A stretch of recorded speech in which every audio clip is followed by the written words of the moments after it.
زہر کھا کر کے مرتی ہے، اس لیے کہ اس کے باپ کے پاس میں اتنا مال جب نہیں ہے کہ کسی کو جہیز دے کر کے اپنے بیٹی کا ہاتھ اس کے ہاتھ میں دے دے۔ آپ کو بڑا آسان لگتا ہوگا، سننے میں پریشانی اتنی نہیں ہوتی ہوگی، ارے ہوگی ایسی کسی کی بیٹی، لیکن اپنے سینے پر ہاتھ رکھو، اپنے دل سے پوچھو، یہ زید کی بیٹی نہیں، بھائی کی بیٹی نہیں، کسی اور کی بیٹی نہیں، اگر اس دو بیٹیوں کی جگہ آپ کی بیٹی ہے، آپ کے پاس اتنا مال و سر نہ ہو کہ کسی کو جہیز دے کر کے اپنی بیٹی کا ہاتھ تھما دے، اس پیریڈ میں، اس حالت میں اگر آپ کی بیٹی زہر کو کھا لیتی ہے اور کھا کر کے مرتی ہے اور اس کا ناشا آپ کی نگاہوں کے سامنے میں ہوتا ہے، جس کے چہرے چاند کی طرح ہو، جن کی مسکراہٹ کو جب تک کہ باپ نہ دیکھے اس وقت تک کہ اسے نیند نہ آئے، ماں جو ہے ہر وقت اپنی بیٹی سے پیار کرے، بھائی جب بھی آئے اپنی بہن کی چوٹی کو کھینچے، ایک دوسرے سے یہ مستی کرے،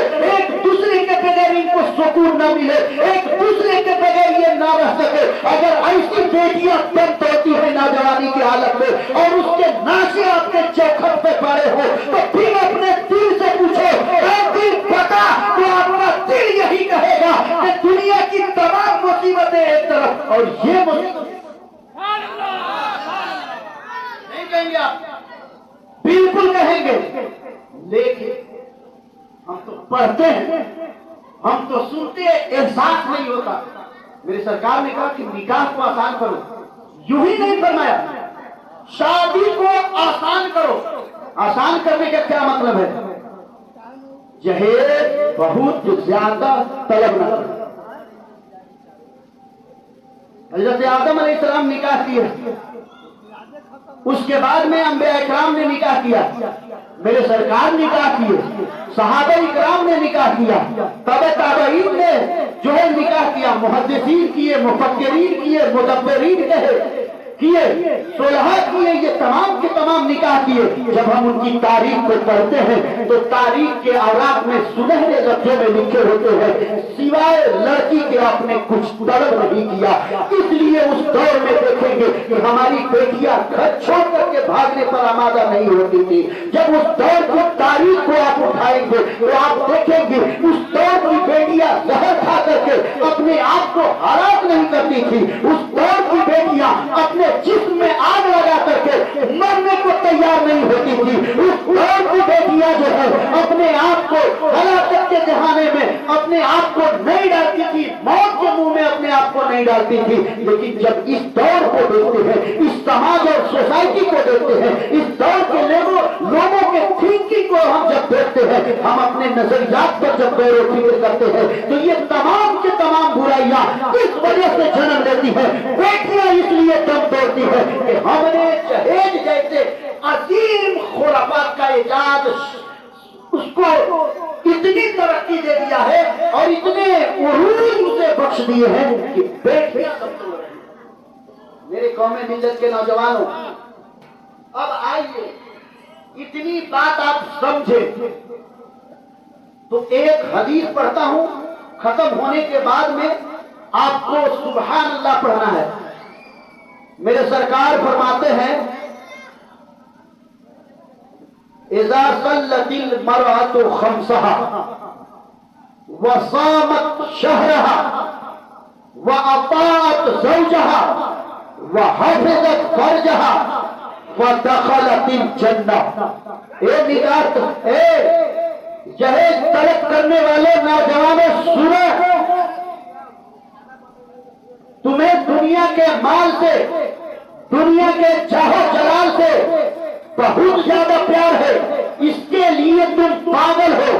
اپنے آپ کو نہیں سمجھ پاتے، لیکن ہوش رکھو، کان کھول کر کے سنو، میرے سرکار ہیں، میرے سرکار فرماتے ہیں، سرکار سے پوچھا گیا یا رسول اللہ دنیا میں بہت کچھ ہے لیکن اس دنیا میں آپ کو سب سے زیادہ کیا پسند ہے؟ تو میرے سرکار کو کہہ دینا چاہیے تھا، اس دنیا میں مال ہے، اس دنیا میں مدح ہے، مجھے اس سے سب سے زیادہ پیار ہے۔ لیکن جب سرکار سے پوچھا گیا یا رسول اللہ آپ کو اس دنیا میں سب سے زیادہ کس سے پیار ہے، اس وقت میرے نبی نے جواب دیا تھا مجھے مال سے پیار نہیں ہے، مادہ سے پیار نہیں ہے۔ تو سرکار سے پوچھو یا رسول اللہ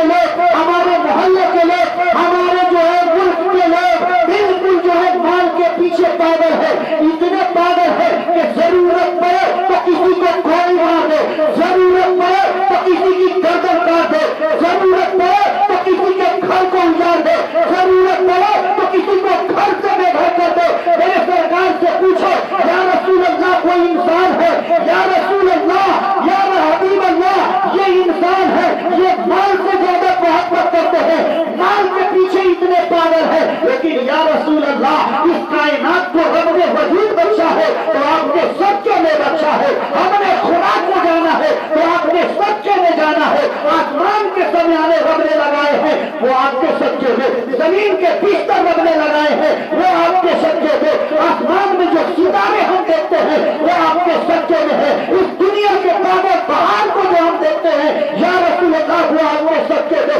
حتیٰ کہ آدم پیدا ہوئے وہ بھی آپ کے سچے میں، عیسیٰ پیدا ہوئے وہ بھی آپ کے سچے میں، موسیٰ پیدا ہوئے وہ بھی آپ کے سچے میں، چین پیدا ہوئے وہ بھی آپ کے سچے میں، سجو حضر پیدا ہوئے وہ بھی آپ کے سچے میں، یا رسول اللہ اس کائنات کا وجود جو ہے وہ سب آپ کے سچے میں ہے، یا رسول اللہ جس طریقے سے آپ زمین سے واقف ہے اسی طریقے سے آسمان سے واقف ہے، یا رسول اللہ جس طریقے سے بال سے واقف ہے اسی طریقے سے متا سے واقف ہے، یا رسول اللہ دنیا کے ہر شے سے آپ واقف ہے، لیکن یہ تو بتا دیا جائے کہ جب آسمان پر گئے تھے بہت ساری چیز آپ کو پیش دیے گئے